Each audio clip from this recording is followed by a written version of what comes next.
ahead and get started. I passed out to you guys some information. I think one of them was not stable. But you should have three different packets. One going over the information that we have that we're going to go over. So this is our focus group meeting. It's the part two of the first meeting that we had where we looked over some data. And this is eighth grade social studies. So our agenda for today, we'll do our introduction, go over our norms that we discussed on the last meeting, talk about the purpose, um, review our previous meeting. Then we're gonna do our focus area, and then any question, answers, and any takeaways. Okay. So our norms, Mr. Anderson, will you read our norms for us? Be on time, put away all technology, be engaged, solution oriented mindset, respect others' thoughts. Okay. So we want to make sure that we're on time each time. Um, and just really focus on having a solution oriented mindset because remember that we're focusing on the kids and how to gain some growth and see some progress. It's fine. Okay, so we're just gonna quickly introduce ourselves. I'll start with myself. I'm Alyssa Randallson, and I am sixth grade, art of thinking and social studies. I am Jamal Anderson, art of thinking and social studies eighth grade. I'm Ethan Hodgson, art of thinking, social studies, eighth grade. Mason Parsons, I'm already in social studies eighth grade as well. I don't know if I spelled your last name correct. Did I spell your last name correct? Okay. Okay. So the purpose of this meeting, guys, is this is a practicum observation activity to provide myself the opportunity to collaborate with a professional learning team in a 45-minute group discussion to monitor program strategies and report the progress. So that's what we're gonna do is monitor and then we'll report what we found. So as we talked about before, we looked at our campus rating, and our campus was rated as a B, which was really good. And you guys probably went over this in PLC yesterday because we did. Okay. So we, we talk about, and then we look at where we came from because we were actually at an F. We were 59 in 2023, and we went up to a 79. So we had some growth, and now we're at an 84. And I think the goal, Dr. Everett said, is to get to an 8. We want to be an A campus, so he's trying to grow us to at least a 90. So the purpose of this meeting is to talk about some things that will help to get us to a 90. So as we talked about yesterday in the meeting, and we'll discuss again today, is that even though we're at an 84 campus-wide for our report card, what's bringing us down is the performance, the STAR performance. So at STAR performance, we're a C, we're at 72, but that's still kind of low, 72, close to a D. So we want to look at why we're so low and try to make this higher, because if we can push this higher, that will push us higher to that 8.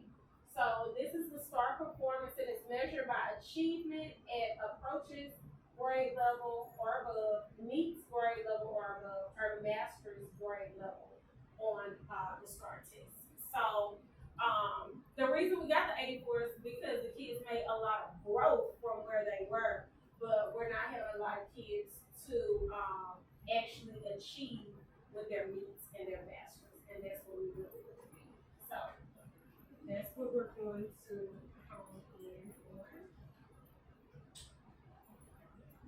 I did was pull the data of the approaches, the meets, and the masters for each grade level. Well, this is actually campus wide. So we have campus, and then we have a district, so we can kind of compare where we are with the district. So this is an overall in the first. So looking at approaches, these are the students that did not actually get to where they needed to be with either being at grade level or mastering above that. So district wide was 74. Our school made 77. In reading district was 74. We were 65. Math was 74, 66. Science was 75. Our school was 80, and then social studies was 75, and we were 52. And then I wanted us to look at the meets and the masters. So what I want you to do is look, and you should have this at your desk as well, and look at the subjects for the approaches, meets, and masters, and see which one, if we were to pick one, would be a good focus area. Like that really would be. Which document is this? Is it? I do not know.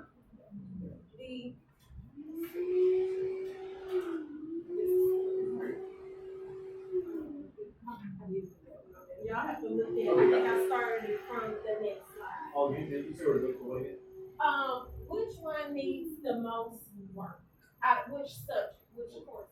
Definitely social studies, for sure. Looking at voice, other voice approaches. So, yeah. So for social studies, we have for approaches 52. For social studies for meets is 20, and then for mastering 11. So we all agree social studies. Yeah, we're like 50% or more below district on all grade levels. Right. So that's I'm glad you guys noticed that. That's what I noticed as well. In looking at the data, I noticed that we were extremely low with the social studies. So I felt like that would be a great focus area, and it all worked out because you guys are the social studies teacher. So I felt like this is something that we can focus in on with social studies. Also, I haven't used this type of board. Oh, it's not yet. Okay, so what I did was focus in just on the social studies. Now, starting from this part, you should have this at your desk. So this is the 8th grade data, and of course, you guys know me being sixth grade and as well as 7th grade, we do not take the STAR data, so it's only 8th grade. So what I did was pull the data from 8th grade, and this is showing. It actually shows you where they started from in 2020 to 21, 21, 22, 22, 23, 23, 24, and 24, 25. So when it comes to the approaches, we were at 30% in 21, and then in 22 we went to 37, and then 40, which was growth, and then 63, and then we dropped down last year. Looking at the meets, we were at 4%, just a little growth, but actually kind of staggered at 5. Then went up to 19, up to 36, and then dropped down to 20 last year. And then in 21, as far as the meets, it doesn't have. Oh, It was needs was 11%. oh, okay, 4. Yeah. I'm sorry. I'm sorry, 11 to 5, drop down to 5, up to 19, up to 36, and then down to the, and then here, this one is 4%, up to 9, down to 7, up to 16, and 11. So which year had the highest growth? Definitely 23, 24. 23, 24 was a good year for, I just want to wipe my hands. Okay. for looking at data. What do we think happened the following year? In the first year, then yes, and we dropped from 5 days of social studies down to 2. Yeah. Oh, yes. So that's what I was thinking when I was analyzing this data and looking over. I was like, it looks like we were having growth and doing so good, and then all of a sudden it was like a drop. And so I started to think to myself, like, what could have been the cause? But yes, that was first we switched the N to NES. Well, this campus, because I was at a different campus before, and we actually started 23, 24. But this campus went full NES last year. So I think the students, it took them a while to get acclimated with the new standards, as well as what you said. So before they were doing social studies Oh, I 5 have no days idea. a I week. was Okay. at school too. Okay. But dropping to 2 days a week and start testing subjects is Yes. only so much I can grab in a single day. Right. So I never really considered that. You know, for us, it's okay because we're not start testing. But when they get to 8th grade, that is something to consider that they actually probably need that like every day. They're just gonna start testing. So y'all are doing 2 days a week. Yeah. That's it. So that's why we really need to hone in on the focus areas and figure out and see what we can do to fix it, because it's not a lot of time when you count those days versus how many days you have for the testing subjects. That's some of the creative, they don't have day off. Yeah. Okay, so what I did was pull the blueprint of our STAR.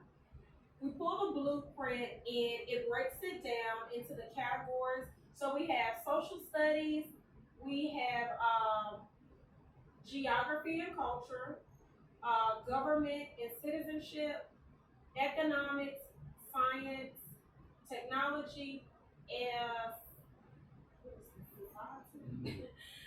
and then by the points, Yeah, it goes forward. so I can't touch it. Okay. And then it gives you the number of questions for each and then the points. So looking at this, they'll have about 40 questions on STAR for social studies. And then this is how many points. Me personally, I always try to focus on the one with the larger amount of points. So I wanted to really focus in on history. What do you guys think? Yeah. I was thinking since history is worth the most points, we were just focusing on that. So the next thing that I pulled, and I got this from Leap Forward, I pulled the STAR frequency distribution for social studies. So this kind of breaks it down into those T clusters. I really focused in on 2025, and then it'll tell you how many for each subject. So you guys have that extra desk as well. And as I was pulling this, and I couldn't get all of it on one slide because it was going to look really small, so I broke it down into other parts on the next slide. I wanted to focus in on a cluster that kind of had more versus less. Like, for example, like here, this one only had 2 because these are not tested. So the red is not tested. So this one had 2. So I was thinking picking more so to focus in, like this one has 7. So I'll pull up the next set, and then that's the next set as well. So what I did was just to, looking at it, I felt like we probably could focus in on the first cluster. And I also pulled in the lowest high performance teaks. So these are some teaks that the students kind of perform the lowest on. And so we have teak 8.4A, 8.27A, 18.19A, 18.19B, and 8.15D.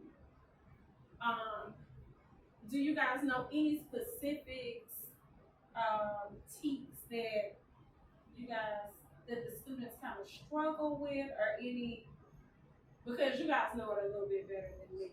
I'm just going off the data, but y'all actually work with the kids. Yeah, I know we were doing externals the other day, or on Wednesday. I know we did 8.15B as one of our main folks. Maybe it was 8.15 something. It might have been B, but basically over the Articles of Confederation and the U.S. Constitution. That's what we're working on right now. And I'm noticing my kids are also kind of struggling with that, like the principles of the Constitution, weaknesses of the articles, that kind of stuff.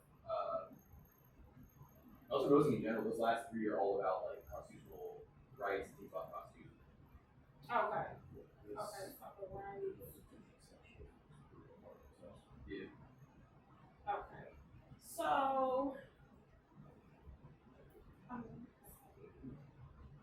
So what I did was I looked at so the weight was pretty much the same. So with that, I just said let's just pick one to focus in on, and then we can kind of create like an implementation schedule, maybe like a 8-week plan that we can use to kind of focus in on that. So we'll just go with 8.48 and focus in on that one. So what I have done was created, and you guys have a copy of this at your desk. Like this. So you'll be able to see it better because this one is like as big as I could get it. So with this, it has a breakdown of, we have all 8 weeks, and this will kind of give us a plan that we can go through with the kids to see if we can see some growth. So what we'll do is on the first week, do kind of like a baseline, a pre-assessment. So we'll give a baseline, and then the students will have a goal of defining key terms, talking about colony, government, representatives, democracy, and then they'll identify examples of government types, and then we'll give them a pre-assessment. So with us giving them the pre-assessment, we'll be able to see where they are. And then we will go in and collaborate, and we'll align lessons to based off what where they're lacking in. Now we already have this set up, but we can kind of go on that baseline, and then if we need to make adjustments off of it, we can do that as well. And then next one, Mr. Parchman, can you read the second week? Sure. So week 2 is going to be over early colonial self-government. Our goal is going to be to have the students describe the purpose of early colonial documents such as the Mayflower Compact and the Virginia House of Burgesses. Our instruction steps will be to analyze excerpts from the Mayflower Compact specifically, and the instructional team go into PLC review, extant data, and suggest scaffolds to incorporate. Okay. So now I did have a question before we do this. Now I know we'll also look at we're gonna look at the baseline, but what else could we look at for like our tier 2 and tier 3? Well, I mean, that's how we do it.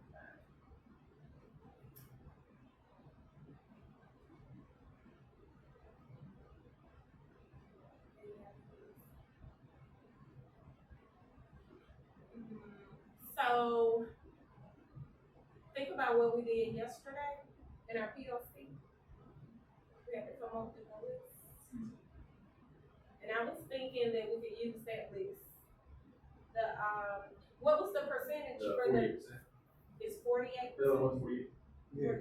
Okay, so I felt like we could use some of those students to Your partner groups. to hone in because those are the kids that we're trying to move. So I think of course we didn't do it because we're not start testing.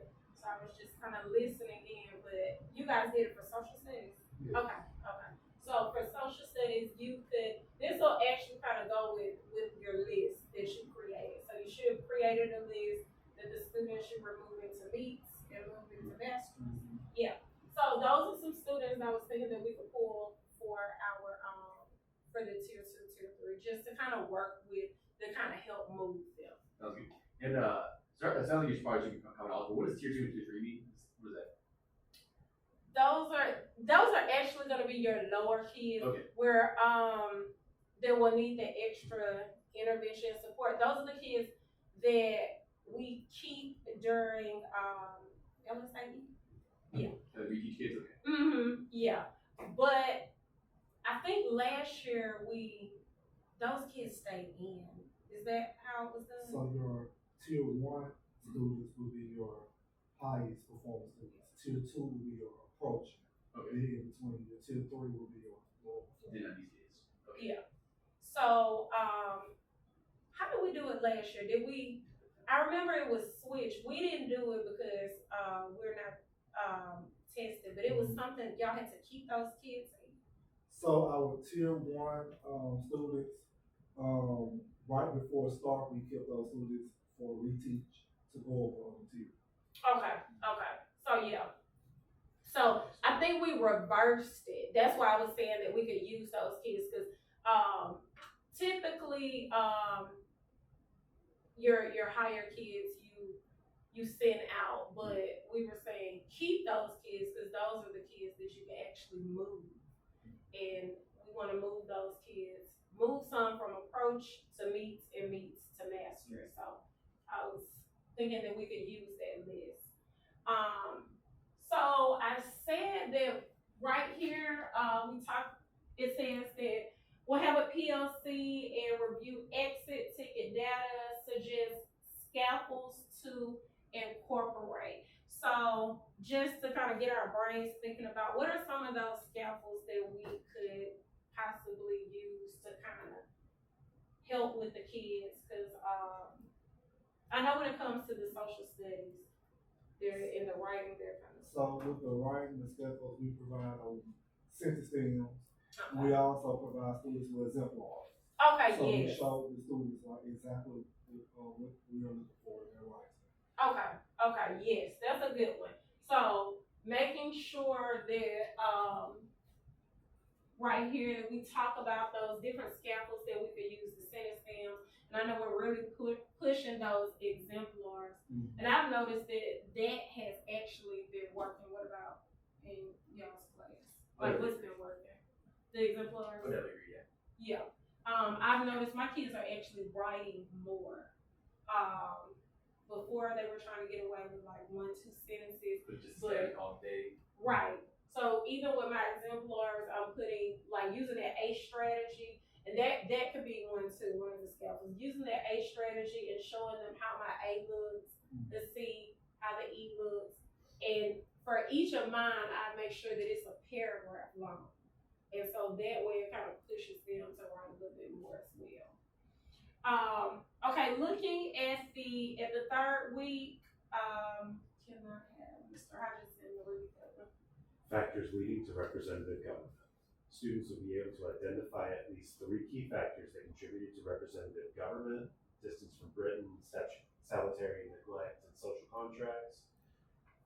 And our instructional steps are going to use maps to illustrate the distance between England or from England and discuss its effects. And in PLC, we are going to collaborate with the SPED and EB team to support target groups. Okay.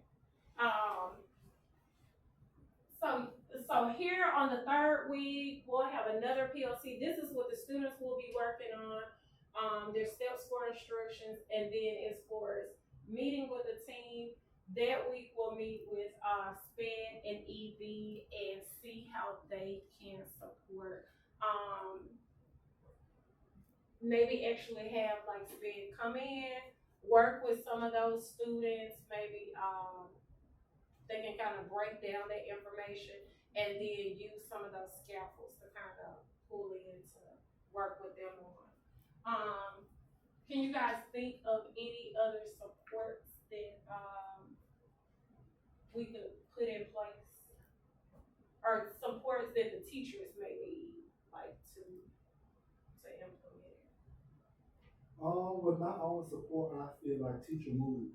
So if we were talking about our SPED and EB students, instead of like identify at least 3 key factors, we need to scale it back to like 1 or 2. Okay. Yeah. Okay. Because that 3 may be too much. Right.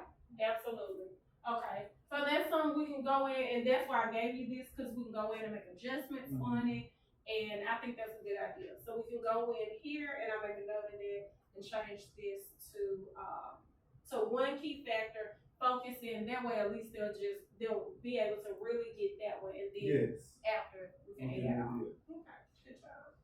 Okay, for week 4, Mr. Anderson. We're going to look at the 4 key curriculum documents and principles, summarize how the fundamental orders of Connecticut and town need to support self-governance, administer formative quiz using matching and short answer questions, create a chart comparing colonial government.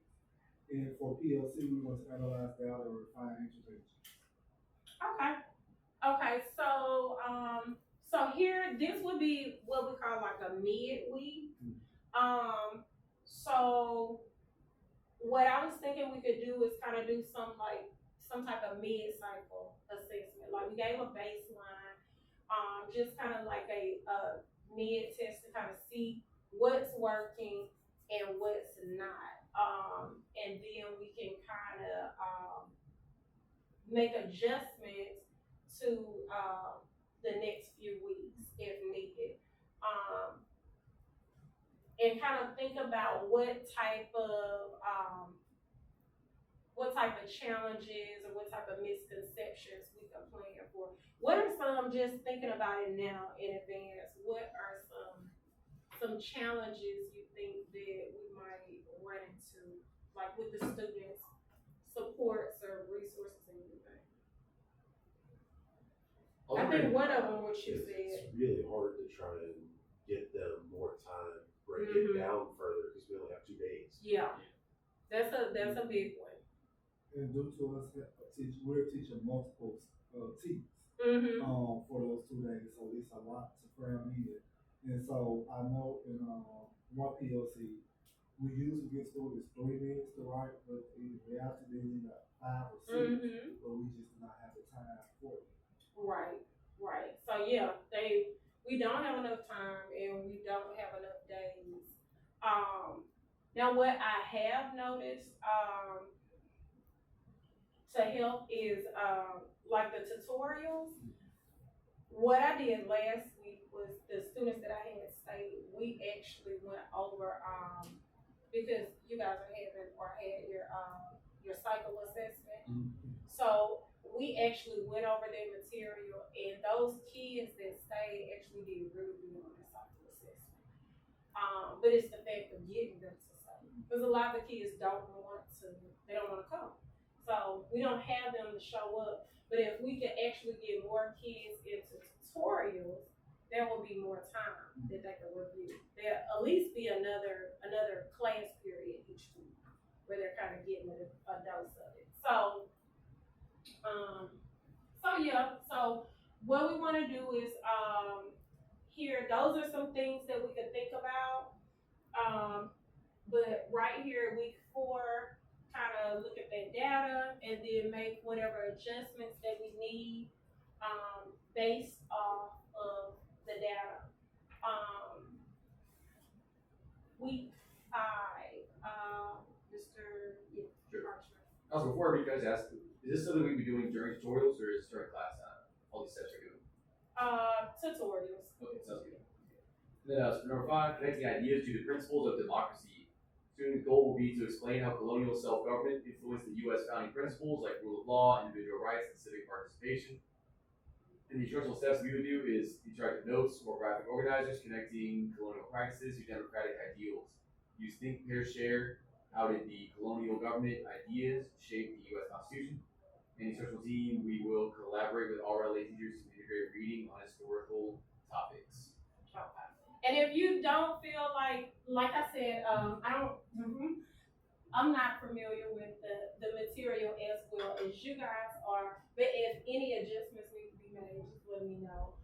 Or anything that you feel that we can change here, let me know, because we're a team, and so anything. We made changes to the 7 principles of the Constitution or what else? That's the only thing I was thinking maybe. Which one, this one? Yeah. Okay. That's what I'm just thinking. I don't know how That would show from the other different team. concepts that we're talking about. Gotcha.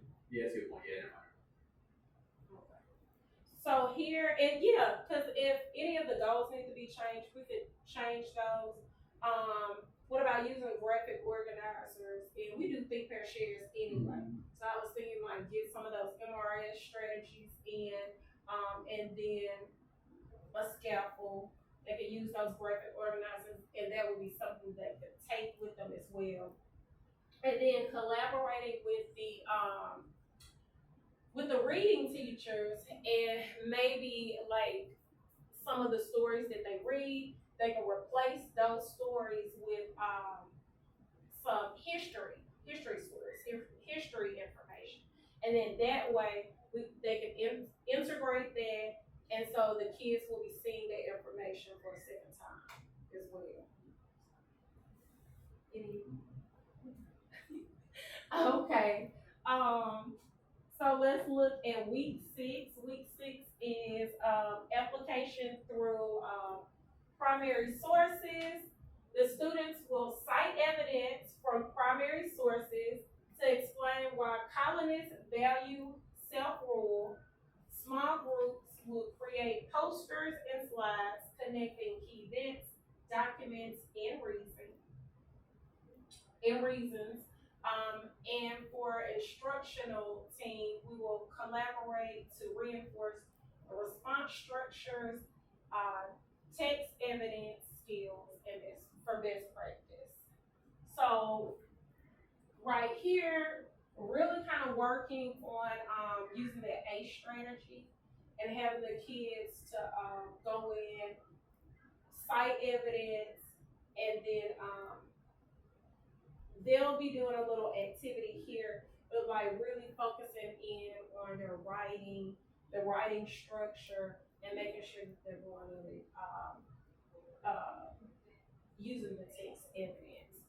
So that's something that we've already been working on anyway.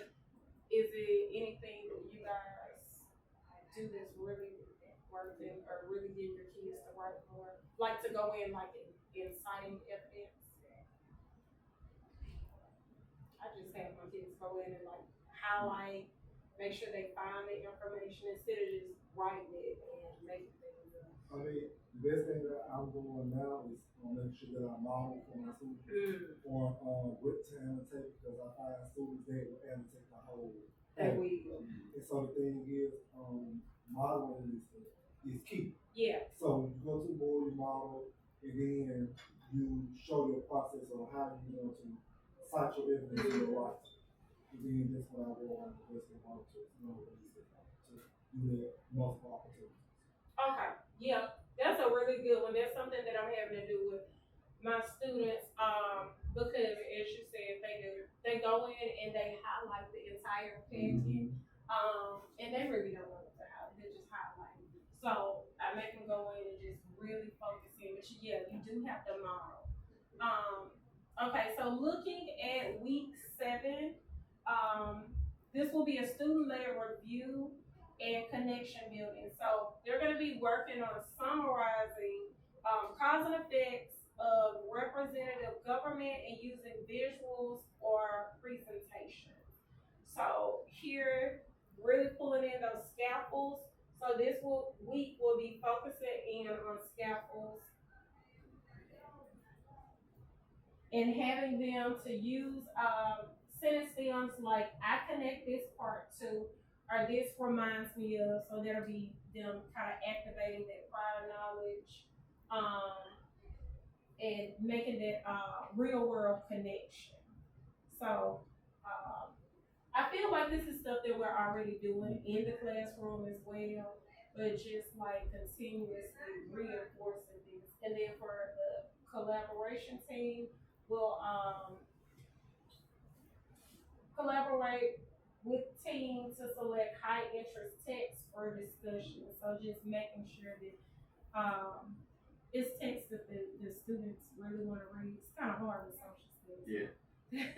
I think that's like the biggest thing with social studies. A lot of them aren't, the kids a lot of times don't say that social studies is their favorite subject. You know, they, some of them like reading, some of them like math or science.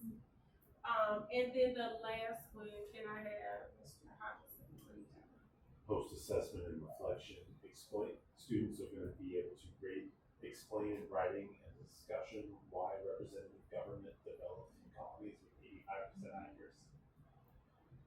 The instructional steps we're going to go through and administer post-assessment, short essay or star-aligned questions. And during PLC, we'll review data with the PLC team, review data, collect work samples, and reflect. Okay. So here we'll be able to have them to do their post test and then see how well they did with the post test. We can meet together as a group and look over their data and see what's working, and then also bring any work samples like the writing samples, and then see if they've made any improvements on that as well. But I feel like this is stuff that we're already doing each week. But just another thing that I have done is went in and pulled us a tracker, and that way I have a tracker, a teacher tracker, and then I included with you a student tracker. So the tracker is right here, the student report. So this is a way to kind of hold the students accountable for their learning, and then that way, kind of similar to what we're doing on our A strategy, and they have that side to where they can check off if they did this, if they did that. This way, the students can check off what they actually know. They can go in and write notes on maybe something that they're having trouble with or they don't really understand. And then they can go in and check up on if they made any changes. So I'll give you a chance to look through that and see if it's anything that we want to scratch with that one, or what might work or what might not work. Yeah, this is true.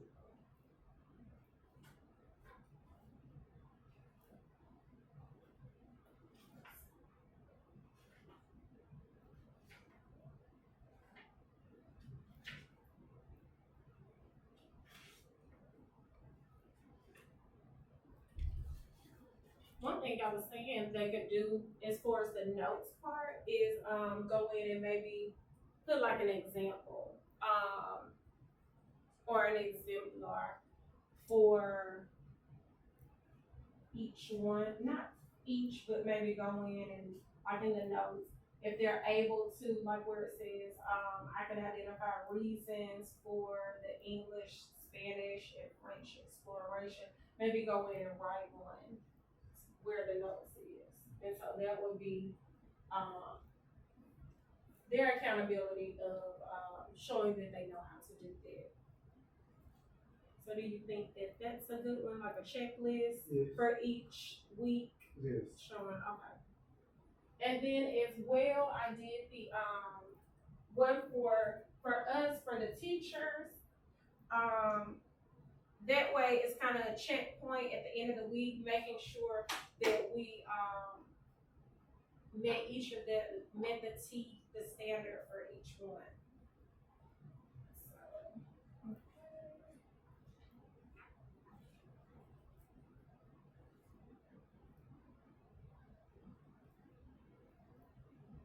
Okay, and then, any questions or answers for this? So just at least knowing that like this is gonna be for, we'll do this for 8 weeks and kind of each week just come back together. I think that's the big part of it is making sure that we're coming back together and discussing like any growth or discussing what doesn't really work. No question.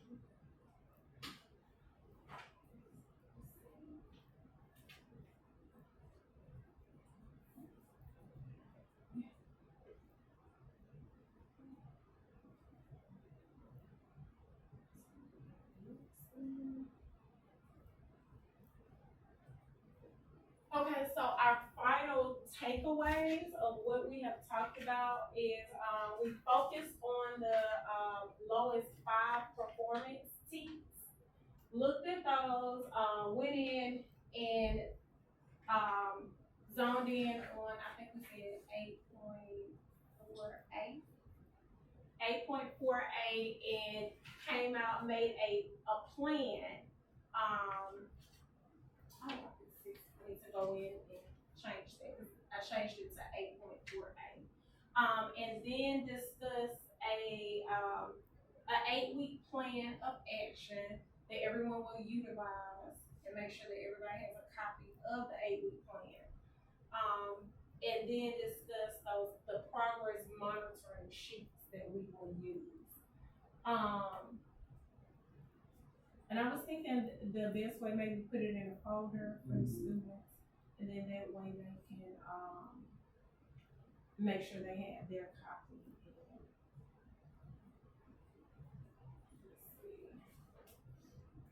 Okay. Do y'all have any questions about that? Or anything else that maybe we should add in or take away? If we cover everything.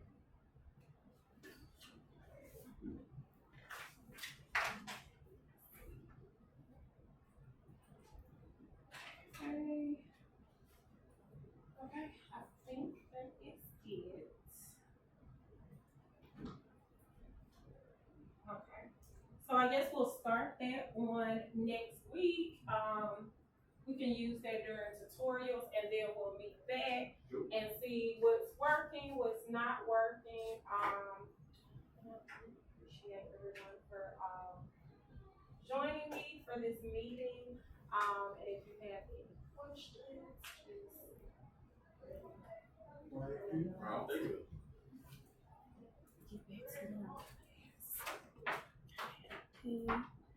I got to see. Okay, so.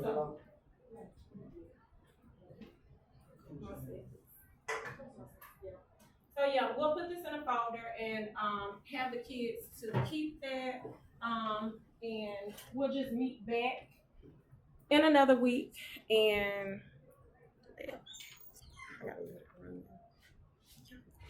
Cool.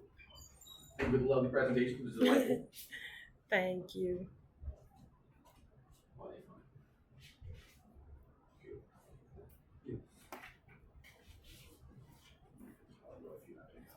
Thank you.